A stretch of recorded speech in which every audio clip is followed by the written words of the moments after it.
So I'll just explain how these work.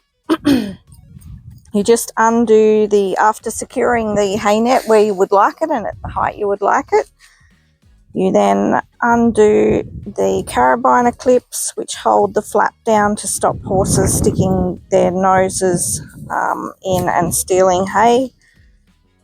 These come with a toggle on the end of them so that you can securely keep these shut so they will not damage or hook onto noses or mouths.